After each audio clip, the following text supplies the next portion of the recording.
आगे बड़ी लड़ाई है। युवा कांग्रेस जिंदाबाद जिंदाबाद जिंदाबाद। युवा कांग्रेस शिक्षा का भगवाकरण बंद करो, बंद करो, बंद करो। शिक्षा का भगवाकरण नहीं चलेगा, नहीं चलेगा, नहीं चलेगा। ओबीसी नहीं चलेगा। हिमाचल प्रदेश युवा कांग्रेस द्वारा डॉक्टर YS परमार बागवानी एवं वानिकी विश्वविद्यालय नौणी के कुलपति को दी गई अनुचित एक्सटेंशन और शैक्षणिक संस्थानों में बढ़ते भगवाकरण के खिलाफ विरोध मार्च का आयोजन किया गया।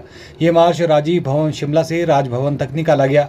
इस अवसर पर भारतीय युवा कांग्रेस के राष्ट्रीय महासचिव एवं हिमाचल प्रदेश व उत्तर प्रदेश के प्रभारी विनीत कंबोज भी उपस्थित रहे। मीडिया से बात करते हुए युवा कांग्रेस अध्यक्ष छतर सिंह ठाकुर ने कहा कि डॉक्टर YS परमार बागवानी एवं वानिकी विश्वविद्यालय नौणी के कुलपति को अनुचित एक्सटेंशन दी गई है और शैक्षणिक संस्थानों में भगवाकरण लगातार बढ़ता जा रहा है, जिसके खिलाफ इस विरोध मार्च का आयोजन किया गया। सर, आज जो युवा कांग्रेस द्वारा राजभवन का मार्च किया गया है, पिछले कई दिनों से हिमाचल प्रदेश युवा कांग्रेस लगातार हिमाचल प्रदेश में विश्वविद्यालय में हो रहे भ्रष्टाचार, शैक्षणिक संस्थानों पर जो भगवाकरण की राजनीति है, अपने लोगों को, अयोग्य लोगों को एक्सटेंशन देने के उसमें हमने पहले प्रेस कॉन्फ्रेंस भी की थी। उसके बाद बारंबार हमने चेताया था,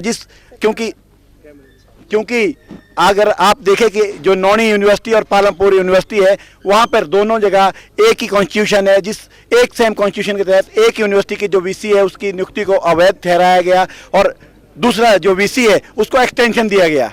इस तरह से पता लगता है कि महामहिम राज्यपाल अपने चहेतों को एक्सटेंशन दे रहे हैं, जबकि वो अयोग्य है और उनका जो फैसला है वो कोर्ट में भी अधीन है।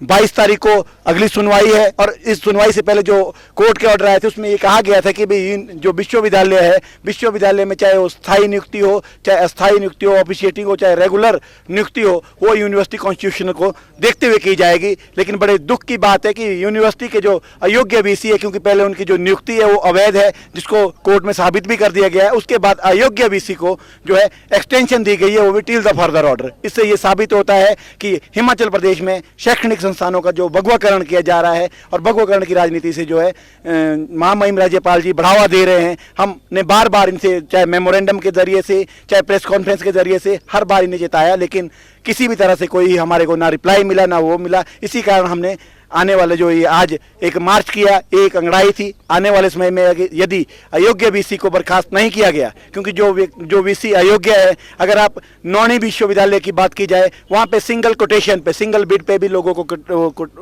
टेंडर दिए जा रहे हैं, जबकि अगर कोई भी कोटेशन दी जाती है, सिंगल बिड पे किसी को टेंडर नहीं दिया जाता है। डायरेक्टर एक्सटेंशन और डायरेक्टर रिसर्च जो उस फील्ड के ही नहीं है, उनको वहाँ पे डायरेक्टर रिसर्च और डायरेक्टर एक्सटेंशन दिया गया है। और कई ऐसे घपले हैं जो हिमाचल प्रदेश के विश्वविद्यालयों में, चाहे वो नौणी है, चाहे HP यूनिवर्सिटी है, चाहे पालमपुर यूनिवर्सिटी है, चाहे सरदार पटेल यूनिवर्सिटी है, हिमाचल प्रदेश के जितने भी विश्वविद्यालय है, यहाँ पे भगवाकरण की राजनीति है। इसके विरोध में आज युवा कांग्रेस का एक मार्च था PCC ऑफिस से लेकर यहाँ तक। आने वाले समय में यदि हमारी मांगों को, अयोग्य VC को, शिक्षा के भगवाकरण को नहीं रोका गया, तो युवा कांग्रेस आने वाले समय में उग्र रूप धारण करेगी। इसमें क्योंकि जो चांसलर ऑफ यूनिवर्सिटी होता है वो गवर्नर महोदय होते हैं, और इसमें इससे पहले, क्योंकि अगर मैं बात करूँ, आपने कहा कि पहले कंसल्ट हुआ, चाहे जो मर्जी है, अयोग्य VC, हमारा जो विरोध प्रदर्शन है वो अयोग्यता को लेकर है। जो अयोग्य है, जिसको कोर्ट ने भी अयोग्य ठहराया, अगर उसको एक्सटेंशन दी है, क्योंकि सरकार से तो कंसर्न नहीं हुआ है, ये अपनी मनमानी, क्योंकि वो सीधा टिल द फर्दर ऑर्डर है, बाय गवर्नमेंट, वो नहीं है कि with the recommendation of government किया हुआ है।